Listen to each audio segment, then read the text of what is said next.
Hey guys, it's your boy Tacho here, and we're back for some more Fire Emblem Heroes.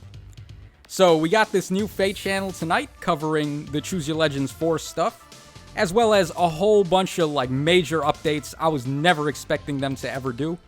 So a really awesome FEH Channel actually, and some very good information that they dropped here.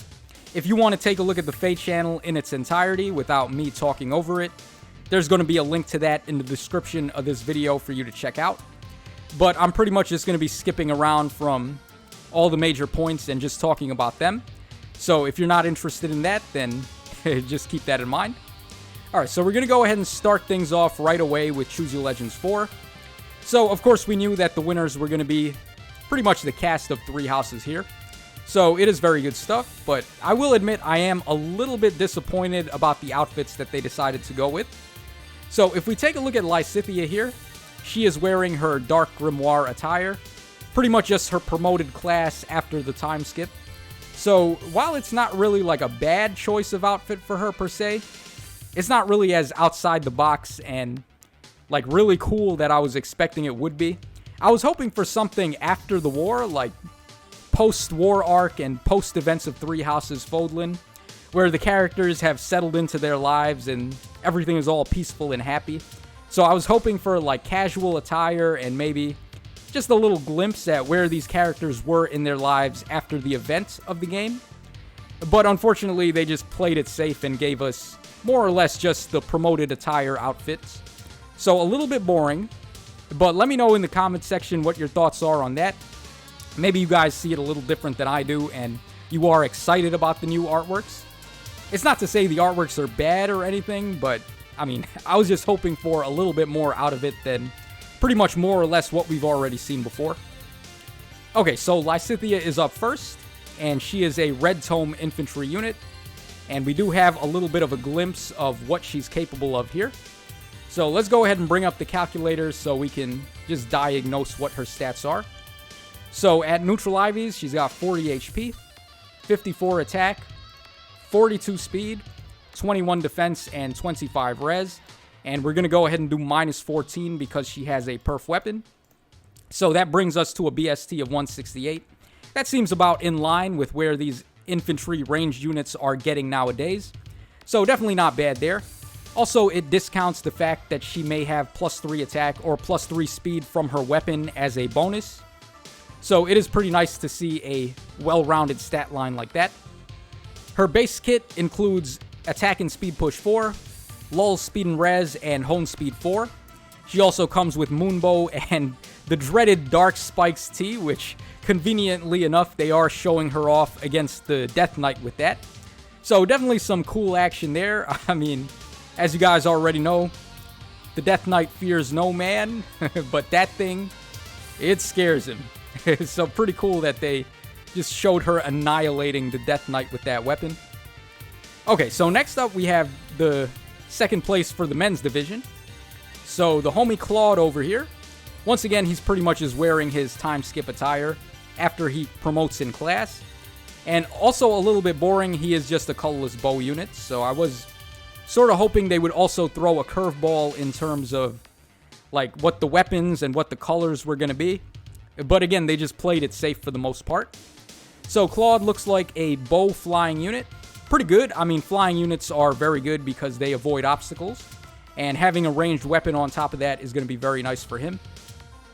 Now, one thing I will say, which is pretty sneaky of them to do, all 3 of the house leaders in Claude, Edelgard, and Dimitri, they did not show the status screen for them. They went out of the way to make sure that we did not get a glimpse of what skills these units may have. So it seems like they are leading up to a big reveal for whenever the trailer actually drops and we get to see firsthand what skills these guys have. But from what I can gather, I mean, Claude, it's hard to really say what he's going to do aside from effective against flying from that showcase there, which is, I mean, surprise, surprise, he's a bow unit, so you would expect him to have that. Okay, but Edelgard, this is where I got a little disappointed that I lost the original audio for this video. I don't remember if I said this at the start, but I recorded this video earlier and unfortunately my microphone was not being picked up. so I lost the audio and my initial reactions to a whole bunch of things that I picked up on while watching Edelgard in her fight. But as far as the artwork is concerned here, I'm not really impressed. It's more or less just armored Edelgard with even more armor on her, I guess you could say. But it is hard to tell if she's going to be an infantry unit or an armored unit, actually. But if we go over here, like I said, it is hard to tell what her stats are going to be or what she's capable of, because they did skip her status screen. But from what we know about Edelgard, she is a very slow unit. So it does strike me as interesting that she's capable of doing a double attack here. Also, the special attack that she has is Noontime. So that makes me wonder if she's going to be like some sort of bait unit with a lot of sustain, or what they're trying to go for with that. And here's something else that's really interesting. We see that this tome guy actually has access to a blade tome here. So that makes me wonder, are they showing her off with like some kind of skill that negates any of the foe's active buffs? Because otherwise there would be no real reason to show her off in battle against a blade tome unit like this, right? So possibly she has an effect that can negate the enemy's active buffs and lower the amount of damage they're doing. Of course, also hindering the bonus damage they get from blade tomes. And something else real curious that I noticed is on the status screen, this guy does 4 damage. But in actuality, he only does 1 damage to Edelgard here. So this also leads me to believe that our girl Edelgard here may have some kind of built-in damage reduction effect, which is going to be real interesting if she's actually an armored unit. So this would be the first instance of an armored unit having access to damage reduction, which would be pretty nuts. I mean, I guess you could count Nagi as having damage reduction against AoE specials, but certainly not having damage reduction on a regular attack like this guy just did. So very interesting stuff there. Or for all we know, she could just be an infantry unit and the armored getup that she seems to be wearing is just for show. Okay, next up we have Dimitri, who is the winner for the male division. I mean, it's just time skip Dimitri pretty much. He's got the eye patch and everything, so I don't really have too many comments for Dimitri. He's probably my least favorite of the 3 house leaders. So if you guys want to chew me up in the comment section about that, and you really like Dimitri, then by all means go ahead. But we did notice one thing about Dimitri here is that he has access to Noontime as his special, and it seems like some sort of breath effect as well, as he was instantly hit by this bow guy and ramped right into Noontime immediately. So all of these things could be something to consider when we finally see the reveal for the base kits. Alright, but let's just go ahead and play the attacks, I guess, there. Alright, yeah, absolutely this guy may have some kind of breath effect, because we don't see any sort of support like Brave Lucina or... I don't know, I guess maybe Mercedes could have that infantry breath skill where she grants the breath effect as a passive, but I don't know about that. Probably not. But okay, anyways, moving on, we have the free summon for Choose Your Legends 4. We all pretty much saw this coming. They do this with every Choose Your Legends event. Not really the hardest thing to predict was going to happen. But we also got this interesting tidbit here where you will be able to do 40 summons on the banner and pick up the 40 summon freebie.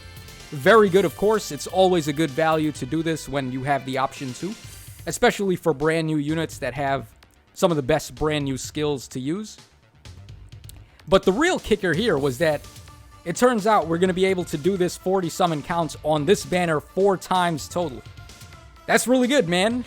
So all of a sudden, we're able to free pull 4 5-star units. One unfortunate thing about this is that you're not going to be able to use this to actually pick up merges. So you can't choose the same hero multiple times with the 40 summon freebie, because as you see here, every time you do it, the units that you can choose from are removed from the pool. So you're only going to be able to free pull each of the units a total of once from the 40 summon freebie, which is a little unfortunate because it would have been so good if you could do this and pick up merges and just go ahead and plus 10 your favorite unit with relative ease on this banner. But still, it's not the worst thing in the world because you will be able to possibly pick up a copy of all the units for free there. Alright, next up we have the information for the next Grand Hero Battle unit. And we also did get to see a glimpse of his skills on the status screen, so I will pause it right there. Okay, so George, I don't really know what they're going for with George. He's a really obscure character, so I don't know why he's a Grand Hero Battle unit. But, I mean, what do I know? I can't really comment on that. So he's got 45 HP, he's got 50 attack, he's got 27 speed, 35 defense, and 29 res, for a total of 186, and then we do minus 14 from having a perf weapon. So 172, that is interesting, and that leads me to believe he's getting plus 3 to a stat from his weapon. So once we do minus 3, it looks more in line with what we would see from a ranged infantry unit nowadays. Unless they decided to really raise the BST cap here and actually just give him a 172 BST. I have no idea just yet. We'll have to wait. But it is very interesting stuff. Also, he is a blue bow infantry unit. And if I'm not mistaken, that makes him the first free colored bow unit that we've ever gotten. All the other colored bow units up to this point have been 5-star exclusive summons. So this is nice to just have some variety out of the Tempest Trial and Grand Hero Battle prize options. As for his base kit, he's got Ignis, he's got Chill Defense 3, Attack Opening 3, and whatever his perf weapon actually does, we don't know yet. It's going to be interesting to see what that does in the future. Okay, so moving on to the next thing they showed off, we have this new mode here called Frontline Phalanx, or Phalanx. I don't know how to say this word, but whatever. It's right there for you guys to pronounce it however you like.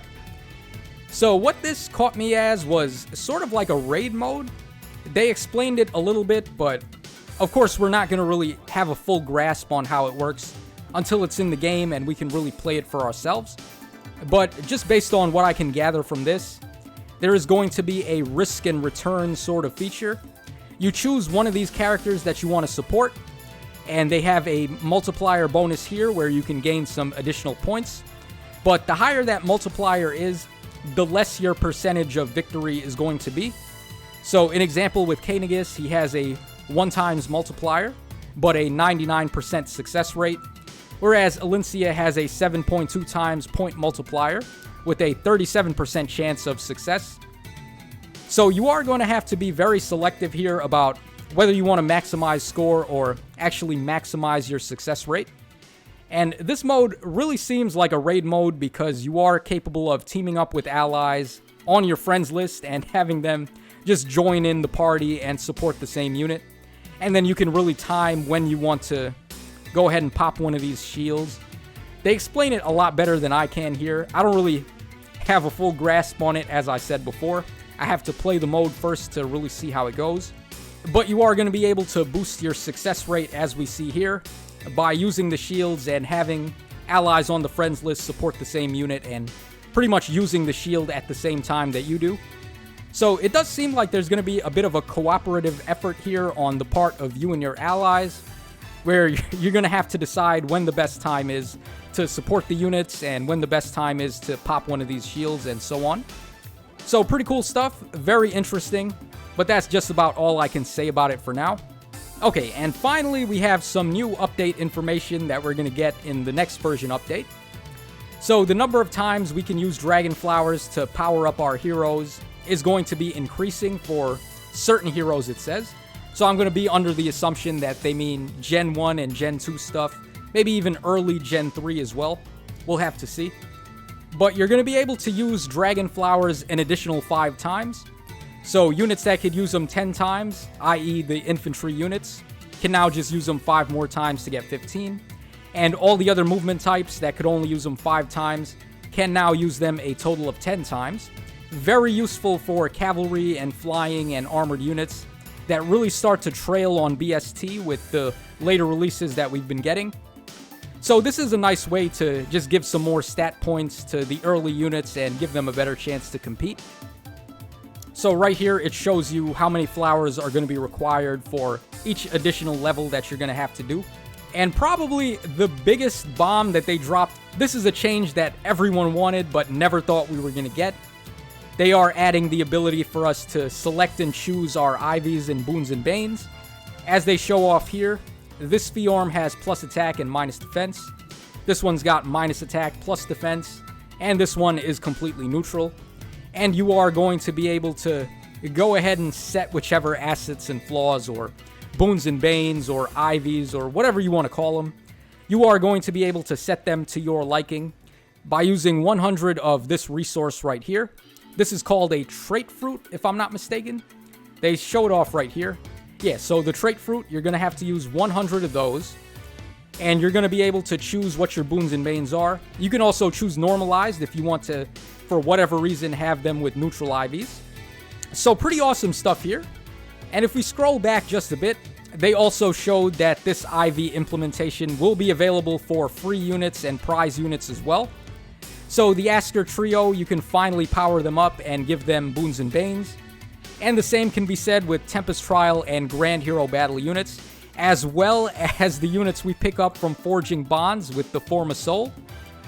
This is insane, man. Like the metric that we've been using to grade the free units on, up until this point, have been based on the fact that they do not have boons and banes to use. So this is really going to help close the gap between some of the free units and some of the summonable units.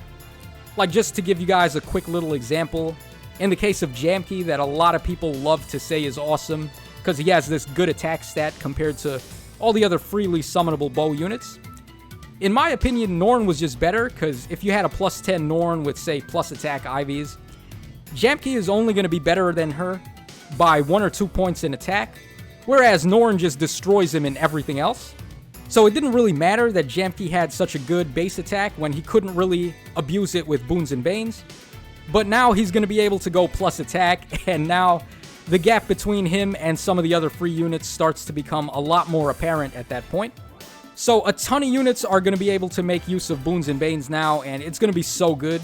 Like, take Nesala, for example. You could go plus speed on him, or you could go plus attack on the Kid Minerva so she has a better chance to proc Heavy Blade. Things like that are just going to blow this game wide open, especially for the Form of Soul units, because now not only are we free to deck them out with whatever skills we want from playing in the mode, but now we're also going to be able to select boons and banes for them and pretty much destroy the only downside there was to picking up the 5-star exclusive units from the mode. So this is just a massive buff to pretty much everything in the game. There's really no downsides coming from this update. So it's a very powerful thing that they've added here. And in order to obtain these trait fruits, they're going to be added to basically all of the modes that we already play in right now, like Arena and RB, Forging Bonds and MS, and so on. So there's going to be plenty of chances to pick up these trait fruits to use on your units. And they are going to be giving out 100 of these for some easy missions that you can do. So if you want to go ahead and give this a test try and change the IVs of one of your units, you're going to be able to do that very quickly. So this is just an amazing update, and I never thought they were going to do something like this, because even though we wanted it for a long time, it really devalues the need to summon for merges on your units. Like, we had that update that removed Banes when you get a merge on the unit, so a lot of people thought it was optimal to just go ahead and summon 2 copies of the unit, get that 1 merge, and remove the Bane completely, and from that point you're good to go. Or they would want to keep on summoning until they get the Super Boon IVs that they wanted and go ahead and merge into that. But with the ability to do this now, summoning for merges really gets devalued unless you're trying to go for a plus 10 to help you score higher in some of the modes. Because just being instantly able to choose your boons and banes and make them whatever you want, obviously you're going to go for the best possible boon and the best possible bane. So the unit is not going to be hindered anymore at that point. And as long as you're just building your favorites and you don't want to summon too much on the banners, this is going to be really awesome for everybody. So that pretty much covered everything they had to say in the update. Amazing FEH Channel here, some really good stuff. Definitely let me know in the comment section down below, guys, what your thoughts are on all of these things that they showed off. I'm most excited for the trait fruits, of course, because all of the Form of Souls that I've been stockpiling actually have some really good value now. So that's pretty awesome. But that's it for today. Thanks so much for watching the video, guys, and supporting the channel. It really helps me out a ton when you guys do stuff like that. So just a quick little thank you to everyone who watched the video up to this point and stuck with me for the commentary. And as always, this is your boy Tacho signing out. So take care, fellas, and I will catch you guys again on the flip side,